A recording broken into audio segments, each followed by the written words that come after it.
अस्सलाम वालेकुम फ्रेंड्स, आप देख रहे हैं हमारा YouTube channel Almakka tech and business. अब दुनिया भर से हमारे तमाम दोस्तों को मिडनाइट मार्केट अपडेट में बहुत बहुत वार्म वेलकम।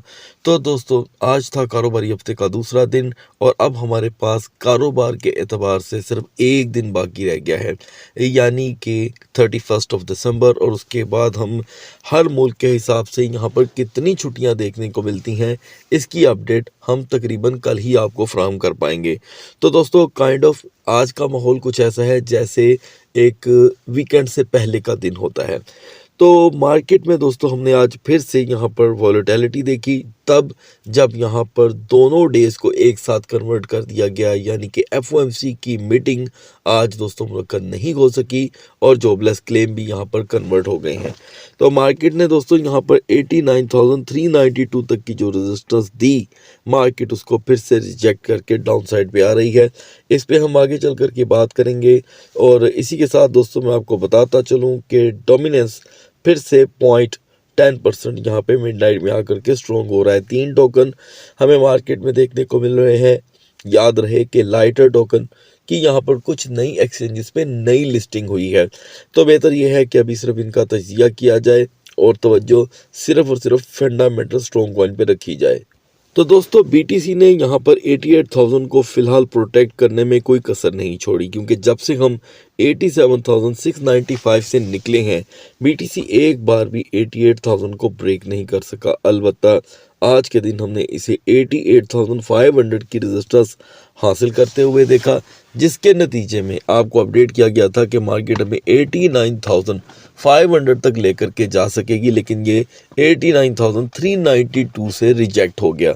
तो गाइस, अब आपको बेहतर पता होगा कि रिजेक्शन का एलिमेंट तो मार्केट में इस वक्त फ़िलहाल पीछे ही पड़ गया है।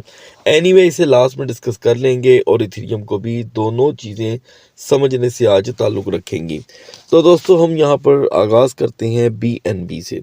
पीएनबी ने आज के तमाम दिन 850 को प्रोटेक्ट करके मैक्स रेजिस्टेंस जो थी वो 863 तक रखी। यूँ लगा कि जैसे बीएनबी आज अपना वॉल्यूम जनरेट करने में नाकाम रहा, और 850 को ये क्योंकि पिछले 48 घंटे से प्रोटेक्ट कर चुका है, तो जब 48 घंटे किसी नई सपोर्ट को गुजर जाते हैं तो पिछली सपोर्टें ऑटोमेटिकली एक्सपायर हो जाती हैं। तो अब यहाँ पर दोस्तों जो बीएनबी की फ्रेश सपोर्ट बन रही है 2 वे के हिसाब से वो 840 से 848 रहेगी। अगर हम सोलाना की तरफ आएँ तो दोस्तों आज के दिन सोलाना ने बहुत लंबे अरसे के बाद यहाँ पर एक रेजिस्टेंस कायम की 126.50 तक की, और हम तकरीबन यहाँ पे 42 मिनट तक रहे। आपको याद होगा कि कुछ दिन पहले हम 130 तक भी गए थे, लेकिन उस वक्त मार्केट 130 पे रेजिस्टेंस पूरी नहीं कर सकी। आज सिर्फ 3 से 4 मिनट बाकी थे 126.50 पे और मार्केट टूट गई। और सोलाना फिर से दोस्तों इस वक्त 124 पे आपको देखने को मिल रहा है। और मैं ये समझता हूँ करंट परफॉर्मेंस के लिहाज से सोलाना को फिर से आखिरी सपोर्ट 120 की ही रहेगी और मैक्स रेजिस्टेंस 125.50।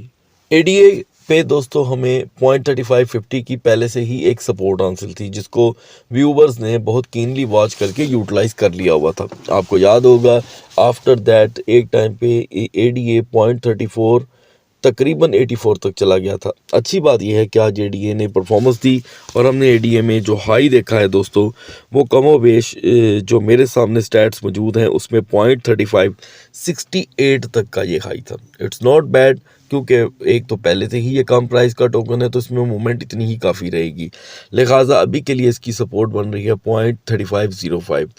जहाँ पर हमने दोस्तों 0.3500 को ब्रेक किया, एडीए हमें नॉर्मली 0.3480 से लेके 0.3460 तक का वक्ती लो फराहम कर सकता है। नाउ जी कैश, आज के लिए जी कैश की जो हमारी सपोर्ट थी वो थी 530 और रेजिस्टेंस 545।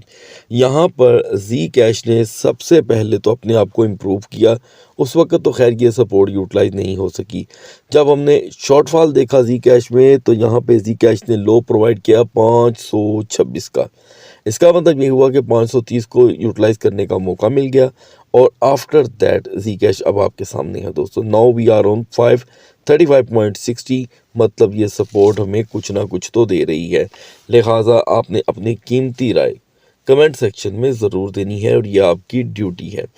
और अभी के लिए दोस्तों जी कैश जो है वो थोड़ा सा बैक स्टेप पे जा रहा है। अगर हम 535 को यहाँ पर ब्रेक करते हैं और जस्ट 15 मिनट तक रिकवर नहीं करते तो जी कैश में 532 से 529 तक का लो फ्राहम कर सकता है। मैक्स रेजिस्टेंस 541 की रहेगी।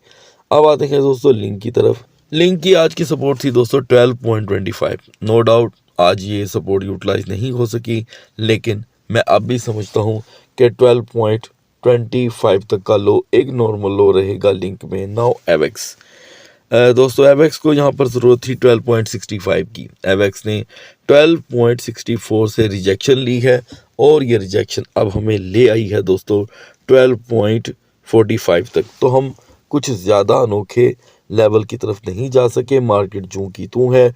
ओवर स्टे ऑन 12.45 हमें नॉर्मली 12.30 तक लेके जाएगी। यूनिस्वैप में दोस्तों किसी किस्म का कोई चेंज नहीं है। हैरानगी की बात है, पोल्काडॉट यहाँ पर बैक स्टेप ले रहा है दोस्तों। हम 1.90 की तरफ नहीं जा सके, लेकिन होपफुली कि पोल्काडॉट अपने आप को 1.75 से नीचे नहीं जाने देगा। बीजीपी की भी यही सूरत हाल है। Now tau. तो दोस्तों आज के लिए टाओ की जो अपडेट आपसे शेयर की गई थी वो थी सपोर्ट 215 की। अलबत्ता टाओ 219 से 225 के दरमियान मूव कर रहा है, लेकिन इस बीच हम अभी भी 215 को इग्नोर नहीं कर सकते। जहां पर ओवरस्टे हो गया 219 का, 215 का रिवर्सल नॉर्मल बिहेवियर रहेगा। तो गाइस कल का लेवल ब्रेक होने के बाद हम यहाँ पर फिर से डिस्कस करने लगे हैं XAUT। तो लिहाजा अच्छी बात तो यह है कि वो दोस्त जिन्हें ये सपोर्ट ब्रेक होने के लिए अपडेट किया गया था उन्होंने XAUT को ब्रेक होते हुए देखा है। तो आज के दिन XAUT की परफॉर्मेंस कोई ज़्यादा यूनिक नहीं रही, क्योंकि कल जब XAUT की मार्केट क्लोज हुई थी तो वी वाज ऑन 4332, ठीक है जी। और आज सुबह मार्केट फिर से 44 का हाई लगा करके आई है। तो इस वक्त दोस्तों अगर हम 4371 को वक्ती तौर के लिए भी ब्रेक करते हैं तो नॉर्मली हम इसमें 4360 से लेके 4355 का लो देख सकते हैं। तो लिहाजा कल का दिन यहाँ पर इस कमोडिटी के लिए भी बड़ा अहम साबित हो सकता है। तो दोस्तों अब बढ़ते हैं BTC और इथेरियम के कैंडल चार्ट की तरफ। दोस्तों हम BTC के कैंडल चार्ट पे आ चुके हैं। 4 आवर का ये कैंडल चार्ट है और आप देखें कि एक कैंडल जो अब से 8 घंटे पहले यहाँ पर बर्थ ली थी वो अपना पंप देकर रिजेक्ट हो चुकी है। तो यहाँ पर मार्केट ने तकरीबन प्रूव किया कि उसके लिए 90,000 में एंटर होना काफ़ी दुश्वार है। लिहाजा हम अब तक कुल मिला करके 87,880 पे आ चुके हैं। जितना पंप था उतना ही डंप है और ये कैंडल अभी रुकने का नाम नहीं ले रही। तो हम काइंड ऑफ 87,900 पे खड़े हैं। देखें गाइस अभी तो वीकर जोन बहुत दूर है, यानी कि 86,800 से वीकर जोन का आगाज़ होता है।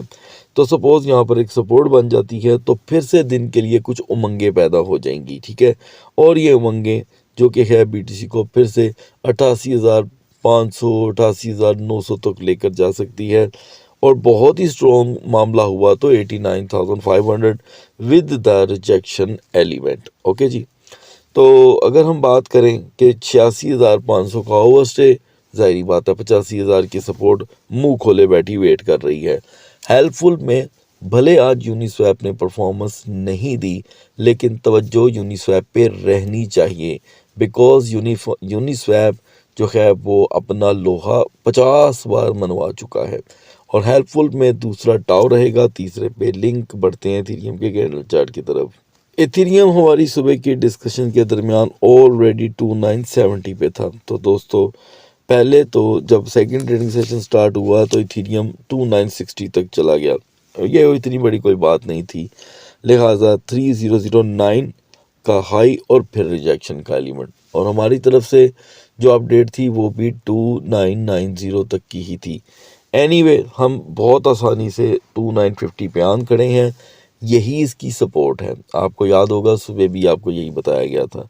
तो 2950 का ब्रेक होना सिर्फ 15 मिनट के लिए इथेरियम को 2910 2920 का लो प्रोवाइड कर देगा, because we need support hair.